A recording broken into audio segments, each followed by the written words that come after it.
Mi novia se convirtió en una mujer empoderada y me dejó, pero cuando tuvo que pagar su deuda de $50,000 volvió llorando.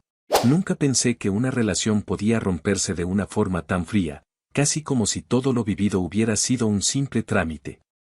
Me llamo Jordan, tengo 26 años, estuve en una relación con Melissa, de 24. Yo tengo un negocio propio en mi ciudad.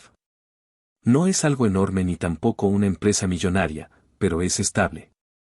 Es una tienda de perfumes y ropa para hombre, con marcas originales. Me tomó años levantarla. Empecé vendiendo pocas cosas, reinvirtiendo todo lo que ganaba, trabajando jornadas largas sin descanso. Poco a poco fue creciendo. Hoy en día me permite vivir bien, sin lujos excesivos, pero sin preocupaciones graves. Cuando conocí a Melissa, ella todavía estaba estudiando música. Era apasionada, o al menos eso parecía al principio. Hablaba mucho de sus sueños, de que algún día sería famosa, de que quería llenar escenarios, que su inspiración era convertirse en una artista de alto nivel. Yo admiraba eso. Me parecía bien que tuviera metas grandes. Al principio, nuestra dinámica era bastante normal. Ella estudiaba, yo trabajaba. Salíamos, compartíamos tiempo, todo fluía. Pero cuando se graduó, las cosas empezaron a cambiar poco a poco. Melissa nunca consiguió trabajo. No porque no pudiera, sino porque decía que no lo necesitaba. Según ella, trabajar para alguien más sería una pérdida de tiempo, porque estaba destinada a algo más grande. Decía que en unos años sería millonaria, que viviría de su música, que sería como Shakira, según sus propias palabras. El problema era que no estaba haciendo mucho para que eso sucediera. No componía canciones. No grababa. No buscaba oportunidades reales. Lo único que hacía relacionado con la música era tocar la guitarra de vez en cuando, sin ningún tipo de constancia. El resto del tiempo lo dedicaba a salir, ver redes sociales o comprar cosas. Y ese fue otro problema importante. Melissa gastaba mucho dinero. Al principio eran compras pequeñas, ropa, accesorios, cosas que, según ella, necesitaba para su imagen como artista. Yo no le decía nada porque pensaba que era algo temporal, que eventualmente se centraría. Pero con el tiempo, el gasto empezó a aumentar. Abría tarjetas de crédito y las usaba sin medida. Compraba ropa constantemente, muchas veces cosas que ni siquiera usaba. Pedía comida con frecuencia, pedía transporte incluso para distancias cortas. Y cada vez que llegaban los estados de cuenta, ahí estaba yo para pagarlos. No fue algo que decidimos formalmente. Simplemente empezó a pasar. Yo tenía ingresos, ella no. Así que asumí los gastos. Primero lo vi como un apoyo mientras ella encontraba su camino. Después se volvió una costumbre. Llegó un punto en el que yo estaba pagando prácticamente todo, la renta, los servicios, la comida, sus tarjetas, sus gastos personales. Incluso cosas que no tenían ningún sentido práctico. Y mientras tanto, ella seguía diciendo que todo era temporal, que pronto todo cambiaría. Lo que más me empezó a preocupar no fue el dinero en sí, sino su actitud. Cada vez que intentaba hablar con ella sobre el tema, se molestaba. No aceptaba ninguna crítica. Decía que yo no entendía su visión, que estaba pensando como alguien limitado. Según ella, las personas exitosas no se preocupaban por ese tipo de cosas. Un día decidí hablarlo con más seriedad. No de forma agresiva, solo directa. Le dije que necesitábamos organizarnos mejor, que no podía seguir cubriendo absolutamente todo, que era importante que al menos ayudara con algo. Si no era con dinero, al menos con las tareas del hogar. No esperaba una reacción negativa por algo tan básico. Pero la hubo. Recuerdo perfectamente ese momento.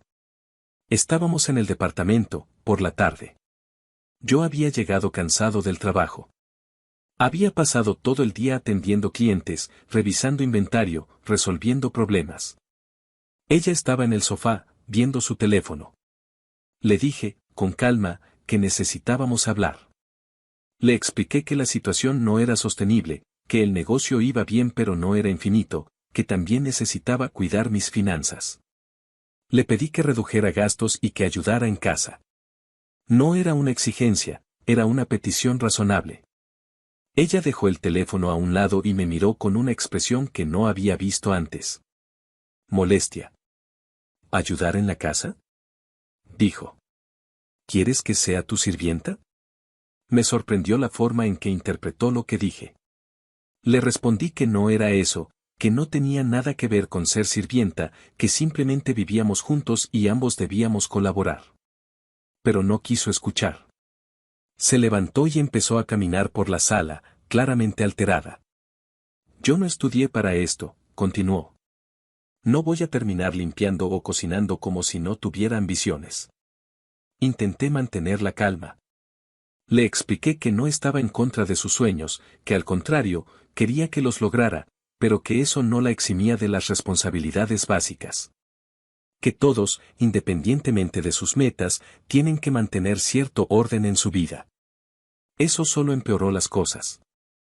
Tú no entiendes nada, dijo con frustración. Estás atrapado en tu mentalidad de pequeño negocio. Esa frase me incomodó más de lo que esperaba. Nunca me había avergonzado de mi trabajo. Al contrario, estaba orgulloso de lo que había construido. No era una empresa gigante, pero era mío, y funcionaba.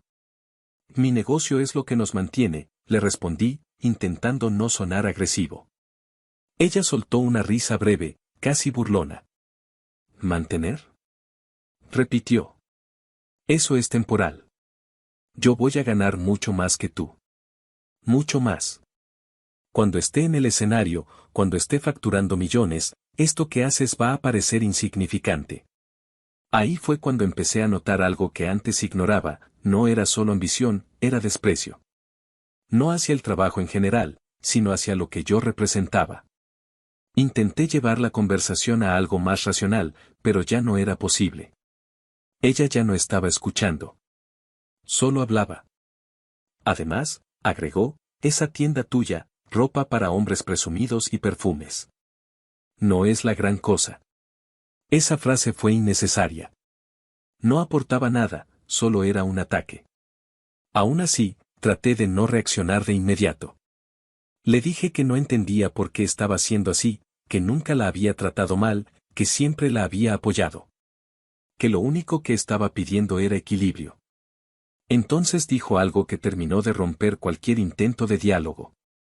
¿Sabes qué? Dijo, mirándome fijamente. Incluso me molesta tu olor. No entendía a qué se refería. Siempre hueles a una mezcla de perfumes, continuó. Es desagradable. Como si trajeras todos encima al mismo tiempo. Eso ya no era una discusión, era un ataque personal.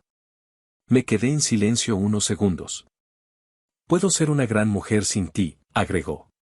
No te necesito. No levantó la voz. Lo dijo con una seguridad tranquila, como si fuera una conclusión definitiva.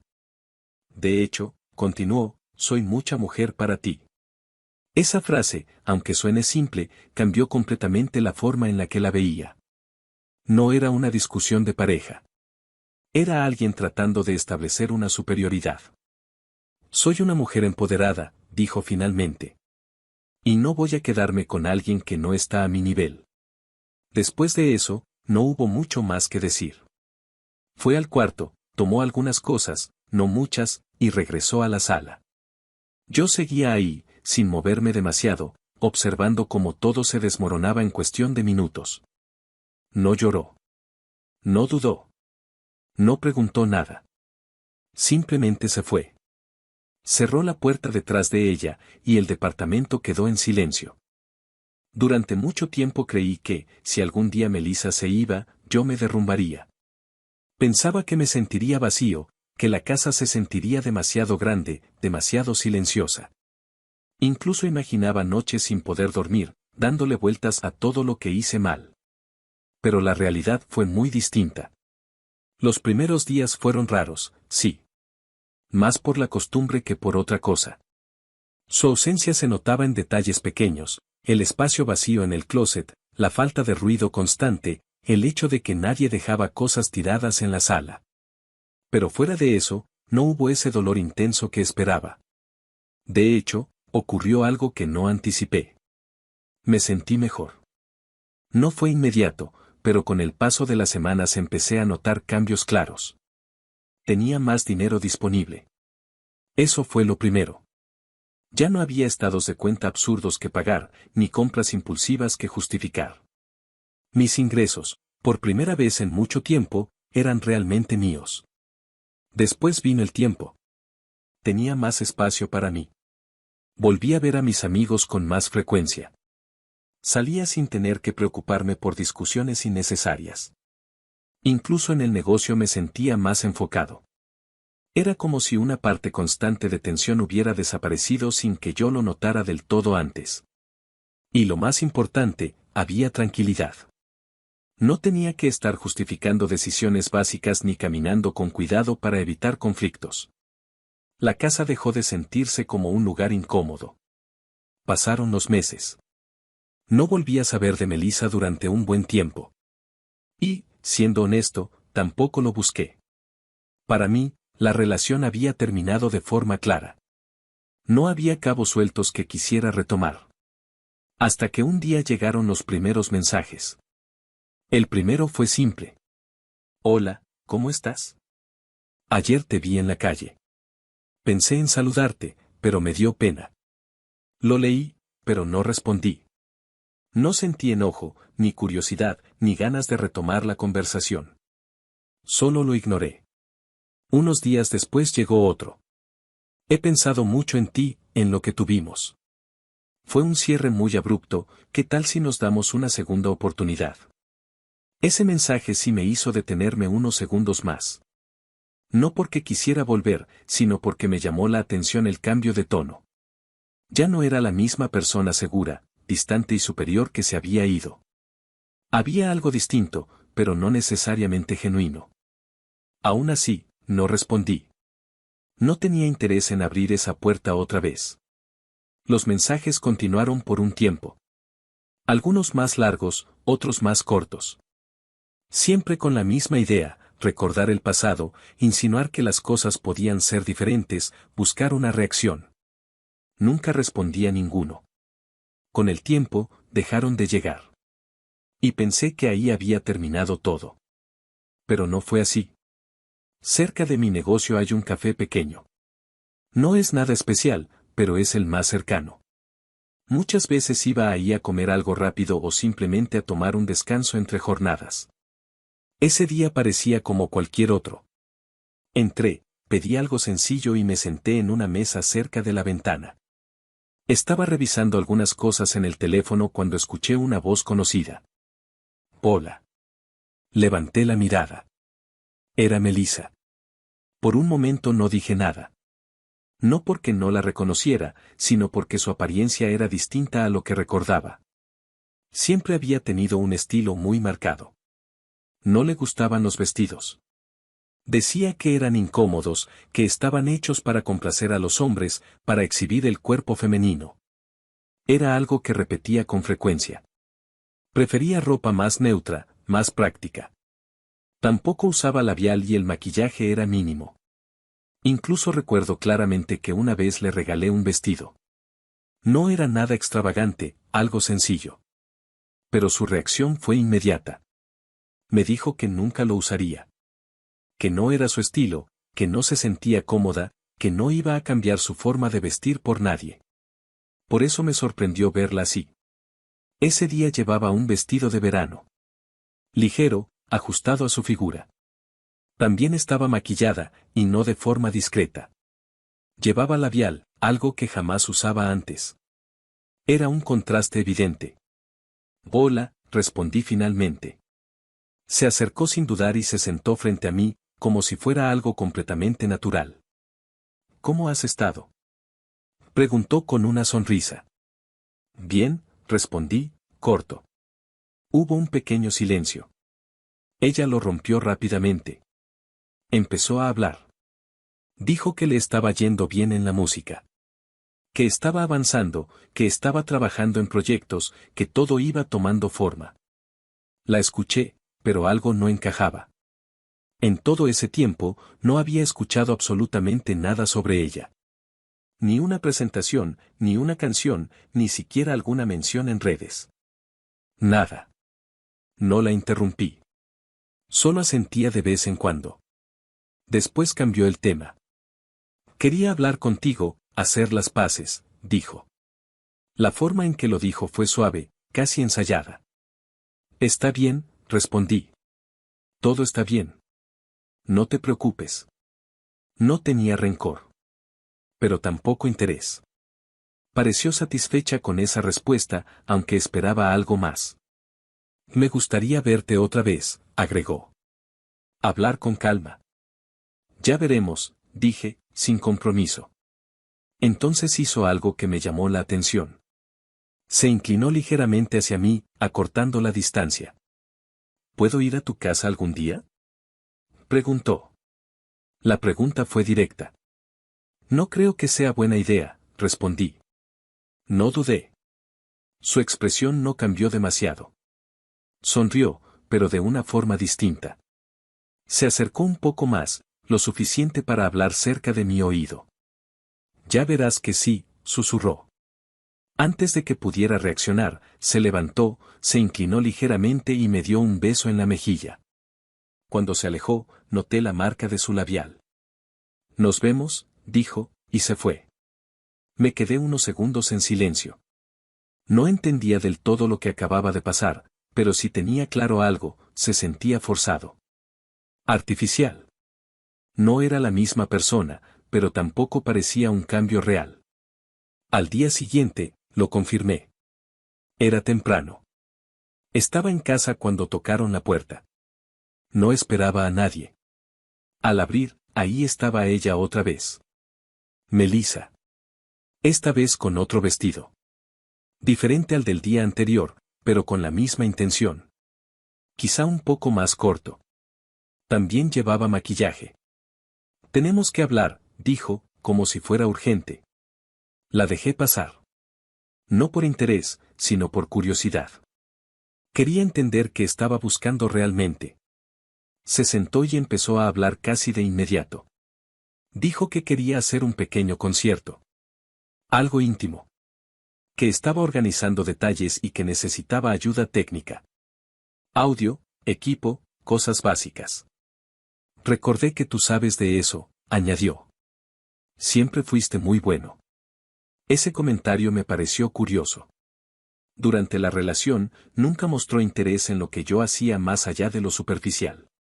Y ahora hablaba como si siempre lo hubiera valorado. Sí, sé algo, respondí. Pero eso tiene un costo. ¿Cuánto piensas pagar? La pregunta fue directa. Ella sonrió. No respondió con palabras.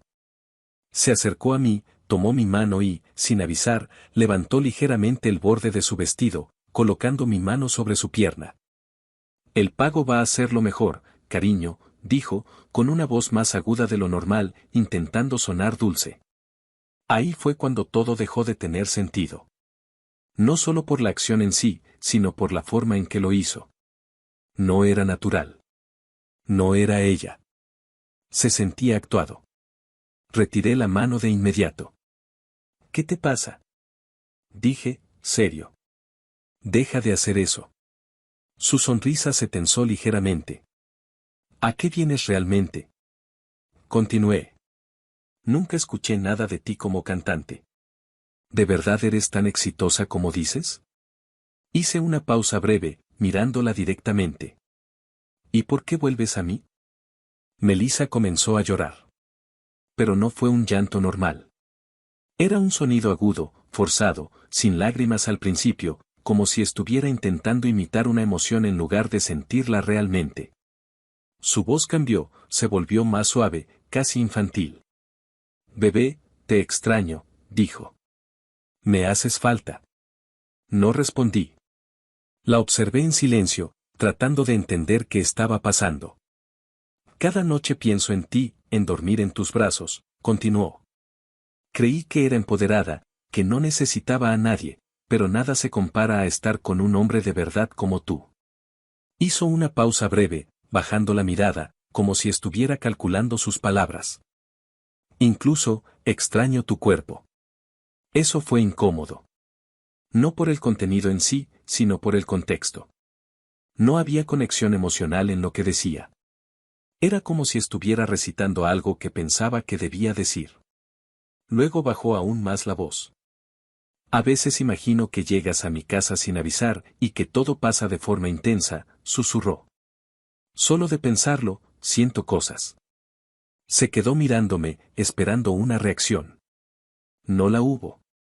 No porque estuviera conteniéndome, sino porque realmente no sentía nada. Ni interés, ni deseo, ni nostalgia.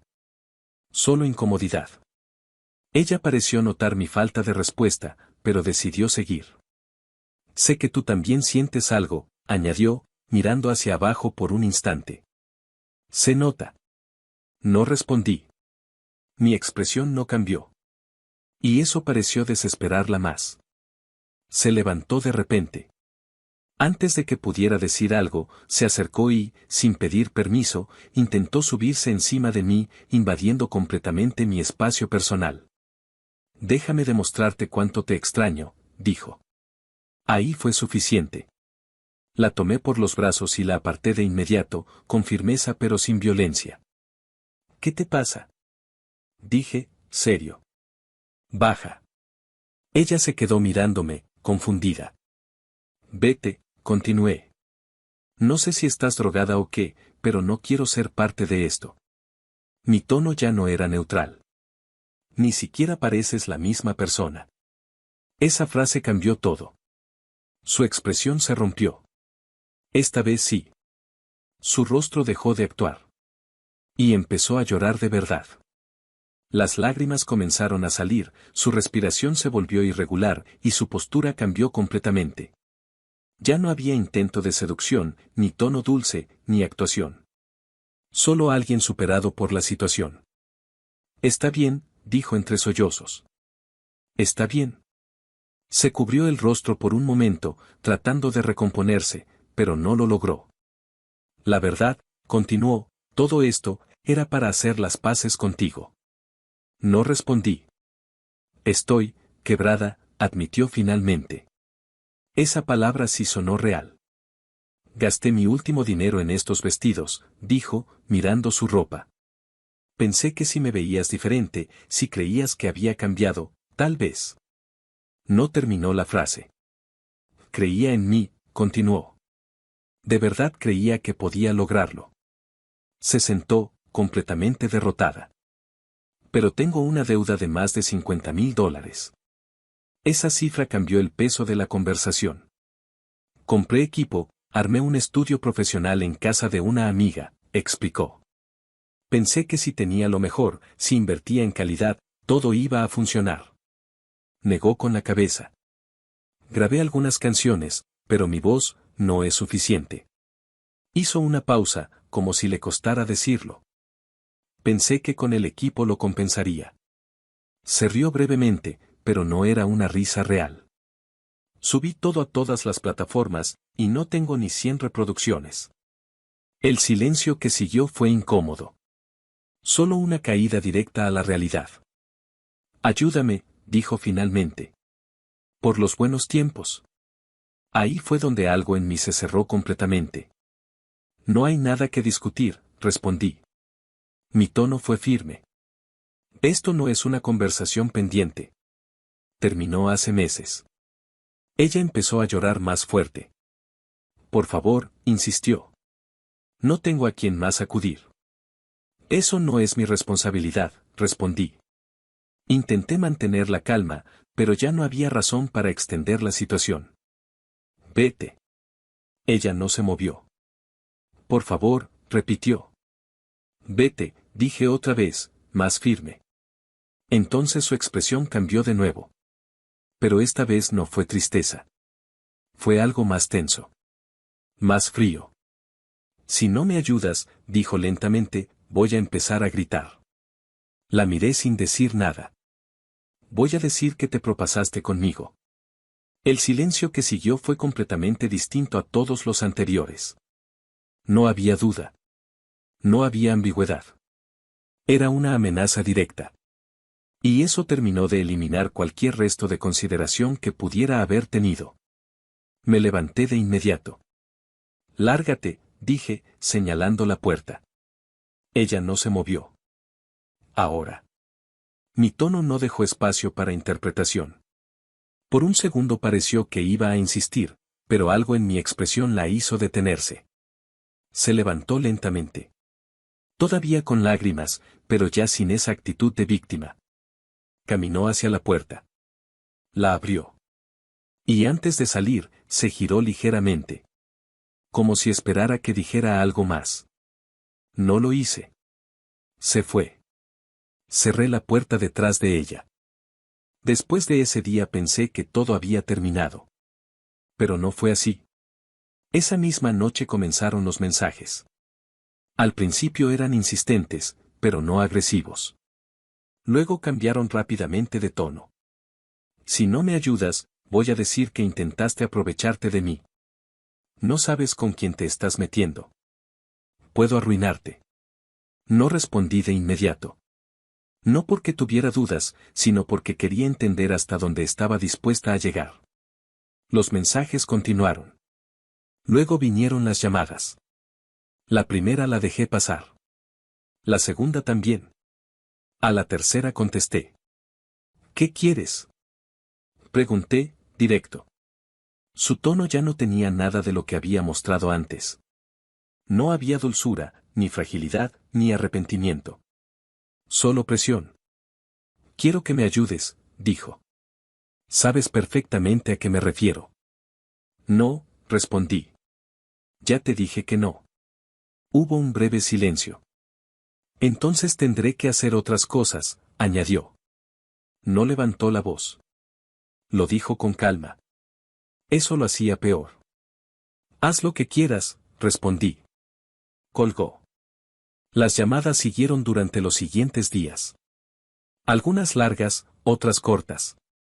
A veces solo para repetir lo mismo.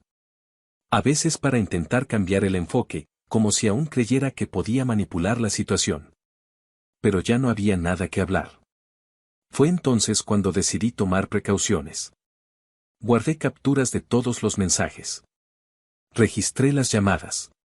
Grabé las conversaciones en las que hacía amenazas directas. No lo hice por paranoia, sino por lógica. Ella ya había cruzado una línea. No podía asumir que no intentaría ir más allá. Un par de días después, volví a contestar una llamada. Esto ya es absurdo, dije antes de que pudiera hablar. Todo está registrado. Hubo silencio al otro lado. Mensajes, llamadas, todo, continué. Si haces algo, si dices algo, si intentas involucrarme en cualquier cosa falsa, voy a responder legalmente. Hice una pausa breve. Y no te va a salir bien. No fue una amenaza. Fue una advertencia clara. No dijo nada durante unos segundos. Luego colgó. Después de eso, todo se detuvo. No más mensajes. No más llamadas. Nada.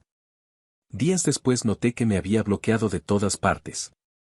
Y así, de forma abrupta, desapareció otra vez. Pensé que esa había sido la última vez que sabría de ella. Y durante un tiempo, lo fue. Hasta que un día, por casualidad, la volví a ver. Mi auto había fallado esa mañana. Nada grave, pero suficiente como para dejarlo en el taller. No tenía otra opción, así que decidí moverme en autobús. No lo hacía desde hacía mucho tiempo. Subí, pagué el pasaje y avancé por el pasillo buscando un asiento. El ambiente era el de siempre, gente en silencio, algunos mirando el teléfono, otros simplemente esperando llegar a su destino. Y entonces la vi. Estaba unos metros adelante. Sentada, con una guitarra en las manos.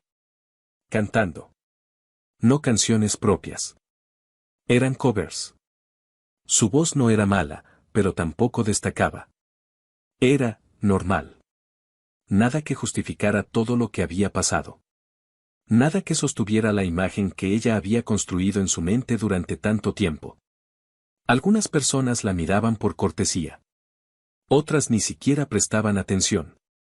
Un par de monedas en una pequeña funda abierta frente a ella. Eso era todo. Me quedé de pie, observando unos segundos. No sentí satisfacción. Tampoco tristeza. Solo entendimiento. En algún punto, ella también me vio. Fue un cruce breve de miradas. Me reconoció de inmediato. Pero no dijo nada. No cambió su expresión. No sonrió, no se detuvo, no hizo ningún gesto.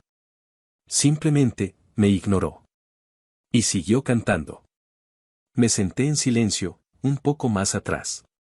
El resto del trayecto transcurrió sin más. Cuando llegó mi parada, me levanté, caminé hacia la salida y bajé del autobús sin mirar atrás. Esa fue la última vez que la vi.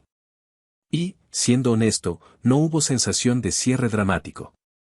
Solo una conclusión sencilla. Algunas personas no cambian. Solo se adaptan, hasta que la realidad las alcanza.